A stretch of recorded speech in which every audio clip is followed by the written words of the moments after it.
పెట్ట కొంచెం కోత ఘనం అనే సామెత ఇప్పుడు జరుగుతున్న వరల్డ్ కప్ కి కరెక్ట్ గా సూట్ అవుతుంది. ఈ T20 వరల్డ్ కప్ లో USA, నేపాల్ అండ్ నెదర్లాండ్ ఇలాంటి చిన్న చిన్న టీమ్స్ అన్ని ఇండియా, ఇంగ్లాండ్, పాకిస్తాన్ ఇలాంటి పెద్ద టీమ్స్ ని గజ వణికించాయి. ఇండియా వర్సెస్ USA మ్యాచ్ లోని ఇండియా బ్యాటింగ్ లో 77 పరుగులకే 6 వికెట్లు కోల్పోయాం. కెప్టెన్ సూర్యకుమార్ యాదవ్ 49 బాల్ కి 84 కొట్టడం వల్ల ఆ మ్యాచ్ టీమిండియా విన్ అవ్వగలిగింది. తర్వాత ఇంగ్లాండ్ కి, నేపాల్ కి జరిగిన మ్యాచ్ లోని ఇంగ్లాండ్ వాళ్ళు 184 కొట్టారు. 185 టార్గెట్ ని చేసేందుకు దిగిన నేపాల్ టీం బ్యాటింగ్ చూస్తే నాకు ముచ్చటేసింది.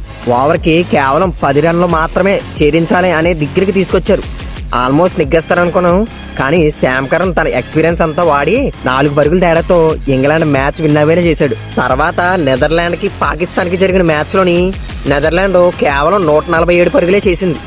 148 టార్గెట్ ని చేయడానికి పాకిస్తాన్ టీం అల్లాడిపోయింది. 7 వికెట్లు కోల్పోయినా సరే లాస్ట్ లో ఓవర్ కి 24 పరుగులు కొట్టి పాకిస్తాన్ మ్యాచ్ విన్ అవ్వేలా చేశారు. ఇలాంటి చిన్న చిన్న టీములు పెద్ద టీముల్ని ఓడించేస్తాయేమో అన్నట్టుగా జరుగుతున్నాయి మ్యాచ్లన్నీ.